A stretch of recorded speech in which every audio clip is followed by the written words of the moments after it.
Hello students, in this video there are some typical types of the sentences. You can talk another person without any hesitation in English by learning these sentences. So watch this video from beginning to an end continuously.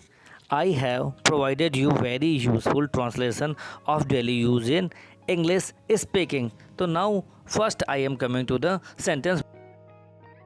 तो first sentence हमारा है बेईमानी नरक का रास्ता बनाती है। अगर किसी को स्पीक करना है, किसी को अंदर को स्पीच देनी है, किसी को बताना है, तो उसको इंग्लिश में कैसे हम ट्रांसलेट कर सकते हैं? बेईमानी नरक का रास्ता है, तो इसको हम लोग ऐसे बोल सकते हैं, लिख सकते हैं, dishonesty paves the road to hell. Sentence हम क्या स्पीक करेंगे? Dishonesty paves the road to hell. इस प्रकार से हम लोग सेंटेंस को स्पीक कर सकते हैं। नेक्स्ट सेंटेंस हमारा क्या है? चिंता करने से क्या होता है? तो सेंटेंस जैसे ये हम लोग किसी को बोलते हैं तो उसको इंग्लिश में ट्रांसलेट कैसे स्पीक कैसे कर सकते हैं? इसको हम लोग क्या कर लिख सकते हैं? Worry does not mend matters. Worry means चिंता होता है, मैटर्स माने मामला होता है, मगर इससे स्पीक करेंगे हम लोग worry does not mend matters. Next sentence की ओर। नेक्स्ट सेंटेंस हमारा क्या है? काम को काम सिखाता है। मतलब जैसे कोई वर्क कर रहा है, वर्क के द्वारा ही वर्क को सीखता है, तो काम को काम सिखाता है। इसका ट्रांसलेशन हम लोग क्या करेंगे? इसको कैसे स्पीक कर सकते हैं किसी के द्वारा? तो वर्क ट्रांसलेशन हमारा क्या बना? Work teaches how to work. Work means काम, दूसरा फिर काम करना, तो sentence work teaches how to work. Next sentence केवल ईश्वर जानता है कि हमारे भाग्य में क्या लिखा है। तो सेंटेंस हमारा क्या है? सेंटेंस यही है कि केवल ईश्वर जानता है कि हमारे भाग्य में क्या लिखा है। तो लोग दूसरे से स्पीक करते हैं, तो यही भाग्य के उपलब्ध को लेकर लोग जब ट्रांसलेट करते हैं तो क्या लिखा जाएगा इसका ट्रांसलेशन? तो केवल ईश्वर की जानता है, तो ओनली गॉड नोज। केवल ईश्वर जानता है के लिए लिखा गया only God knows what is in store for us. Next sentence is next है। सेंटेंस नेक्स्ट है, तुम्हारे भाई को शराब पीने की लत है। तुम्हारे भाई को शराब पीने की लत है। इसको हम लोग कैसे स्पीक कर सकते हैं? राइट डाउन करने के लिए नेक्स्ट क्या है? तुम्हारे भाई को, तो योर ब्रदर इज लत है एडिक्टेड टू ड्रिंकिंग। एडिक्टेड के साथ हमेशा टू प्रीपोजिशन का ही यूज़ किया जाएगा, तो your brother is addicted to drinking. Next sentence, तुम्हें किसकी हवा लगी है? जैसे लोग दूसरे से स्पीच करते हैं, बोलते हैं तुम्हें किसकी हवा लगी है, मतलब तुम किसके इन्फ्लुएंस में हो, प्रभाव में हो। तो इस सेंटेंस को हम लोग कैसे लिखेंगे, क्या बोलेंगे? Whose influence are you under. तुम्हें किसकी हवा लगी है या तुम किसके प्रभाव में हो, तो whose influence are you under. ये हमारा सेंटेंस बना। नेक्स्ट सेंटेंस, जो कुछ भी होता हो, मतलब जैसे कहा गया दूसरे को समझाने के लिए है, जो कुछ भी होता हो तुम शांत रहना। जैसे कोई कह रहा है चाहे जो कुछ भी हो तब भी तुम शांत रहना, तो जो कुछ भी होता हो तुम शांत रहना, इसको हम लोग ट्रांसलेट क्या करेंगे? नेक्स्ट, शांत रहने के लिए keep calm what ever happens. तो सेंटेंस हमारा क्या बनाया जाएगा? Keep calm what ever happens. Next sentence, ये सेंटेंसेस बहुत इंपॉर्टेंट हैं स्पीक करने के लिए। किसी को भी स्पीक करना हो, बोलना हो, वो सब डेली यूजेस के लिए हैं। जैसे सेंटेंस है, अब मुझे देर हो रही है। जैसे जाने के लिए है, अब मुझे देर हो रही है, तो इसके लिए हम लोग ट्रांसलेट क्या करेंगे, क्या बोल सकते हैं? Now I am getting late. बहुत ही सिंपल है, बहुत ही इजी पैटर्न है। क्या है? अब मुझे देर हो रही है, तो now I am getting late. Next sentence is here, time के लिए है, टाइम इंडिकेशन के लिए है। आपकी घड़ी में क्या बजा है? मतलब व्हाट इज़ टाइम, मतलब टाइम के लिए घड़ी, जैसे लोग पूछते हैं एक दूसरे से कि समय के लिए, तो आपकी घड़ी में क्या बजा है या कितना बजा है, दैट इज़ प्रॉपर टाइम, है ना। तो इसको हम लोग क्या ट्रांसलेट करेंगे?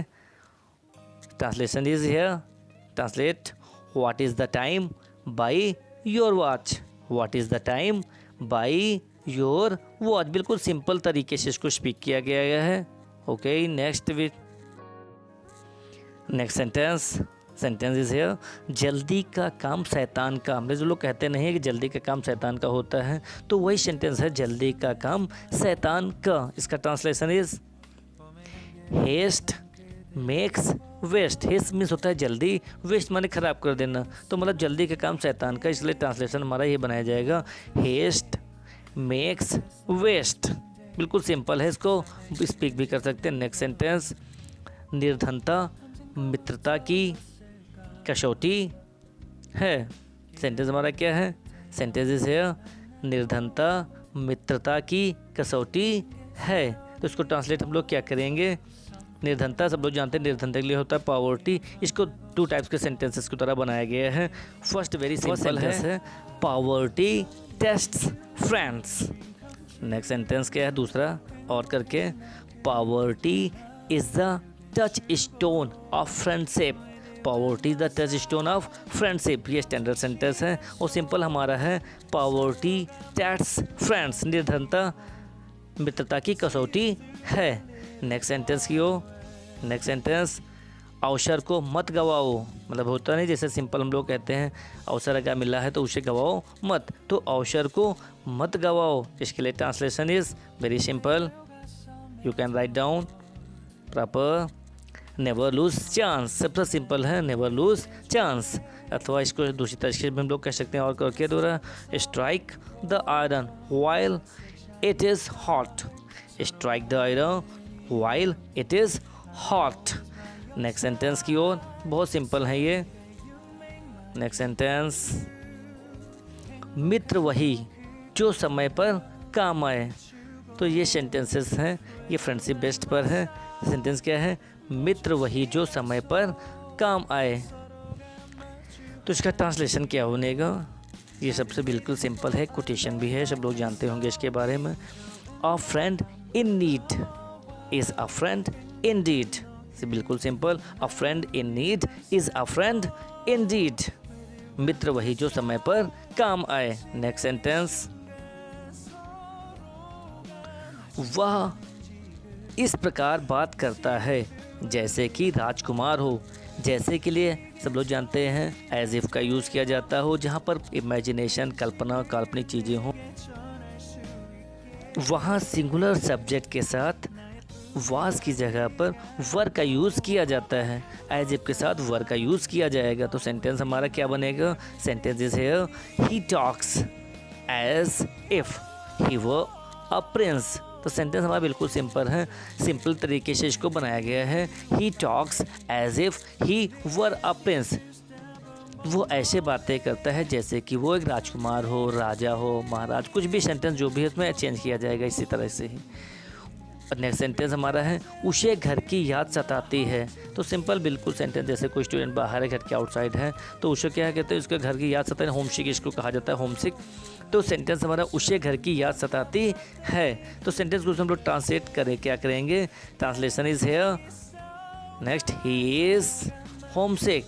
बिल्कुल सरल ट्रांसलेशन है। क्या ट्रांसलेशन है, बिल्कुल जैसे उसे घर की याद सताती है के लिए हम लोग ट्रांसलेट करेंगे ही इज़ होमसिक। ये किसी भी प्रॉपर स्टूडेंट के लिए हो सकता है जो बाहर रहता हो। ओके, नेक्स्ट सेंटेंस, सोच समझकर काम करो। बिल्कुल सेंटेंस जैसे किसी को हमें गाइडलाइन देना है, किसी को समझाना है, तो हम लोग सेंटेंस बोल देते हैं मोस्टली, सोच समझकर काम करो। तो ट्रांसलेशन इज है, translation is look before you leap. Translation मतलब बिल्कुल सिंपल है ये, इसको बोलने के लिए हम लोग बोलते हैं लुक बिफोर यू लीप, सोच समझकर काम करो। नेक्स्ट सेंटेंस, मैंने तुम्हें गोविंद समझा। कोई भी नाम हो, जैसे लोग बोल देते हैं मैं तुम्हें गोविंद समझा, मैं तुम्हें राजू समझा, मैं तुम्हें असलम समझा, मैंने तुम्हें आमिर समझा। इस तरीके से कोई भी सेंटेंस है, तो इस सेंटेंस को कैसे ट्रांसलेट किया जाएगा, बिल्कुल सिंपल तरीके से बोलने के लिए है ये। I took you for Govind, I took you for Govind, मैं तुम्हें गोविंद समझा। I took you for Aamir, I took you for Rajesh. कोई भी नाम जो है इसको समझ, इस तरह से मैं तुम्हें गोविंद समझा, इस तरह सेंटेंस बनाया जाएगा। नेक्स्ट सेंटेंस क्या है, चाहे मैं मर क्यों न जाऊं, चाहे मैं मर क्यों न जाऊं पर भीख नहीं मांगूंगा। चाहे मैं मर क्यों न जाऊं पर भीख नहीं मांगूंगा। इसका ट्रांसलेशन हम लोग क्या बनाएंगे? नेक्स्ट सेंटेंस, क्या सेंटेंस हमारा है? I would rather die. क्या sentence? I would rather die than beg. I would rather die than beg, चाहे मैं मर क्यों ना जाऊँ पर भीख नहीं मांगूंगा। नेक्स्ट सेंटेंस, मुझे चिंता नहीं चाहे वो आए या ना आए। मुझे चिंता नहीं चाहे वो आए या ना आए। तो ये हम लोग मोस्टली बोलते हैं वो पार्टी में नहीं आया, घर में नहीं आया या किसी काम के लिए नहीं आया, तो हम लोग इससे सेंटेंस बोलते हैं। तो इसका ट्रांसलेशन क्या बनेगा? इस प्रकार के सेंटेंस का ट्रांसलेशन क्या है? मुझे चिंता नहीं चाहे वो आए या ना आए के लिए I do not care whether he comes or not. I do not care whether he comes or not. Next sentence, मेरी पवन से बोलचाल नहीं है। यहाँ पवन की जगह कोई भी नाम रखा जा सकता है। मेरी पवन से बोलचाल नहीं है, मेरी की जगह पर किसी का भी नाम रखा जा सकता है, किसी को भी हम लोग बोल सकते हैं। नेक्स्ट सेंटेंस किसका ट्रांसलेशन हम लोग क्या बनाएंगे? तो मेरी पवन से बोलचाल नहीं है तो I am not on speaking terms with Pawan. I am not on speaking terms with Pawan. तो जहाँ पर हमारा प्रॉपर नाउन है पवन, उसकी जगह दूसरे नाम को भी हम लोग पुट करके बोल सकते हैं। नेक्स्ट सेंटेंस, इससे मेरा काम चल जाएगा। सेंटेंस क्या है? इससे मेरा काम चल जाएगा। अगर कोई भी वस्तु है जिसे किसी से ली है, कुछ भी है, तो उससे मेरा काम चल जाएगा। हम लोग स्पीक क्या करेंगे इंग्लिश में इसको? क्या सेंटेंस हमारा बना? I will serve my purpose. क्या है? इससे मेरा काम चल जाएगा, तो इसके लिए हम लोग स्पीक करेंगे। बिल्कुल सिंपल से टिपिकल राइम ट्रांसलेशन है ये थोड़ा सा, तो बिल्कुल ईजिली तरीके से बना सकते हैं। I will serve my purpose. इस प्रकार से इस वीडियो में मैंने आपके लिए कई सारे सेंटेंसेस ऑफ डेली यूजेस दिए। Okay, also watch my next video. Thanks for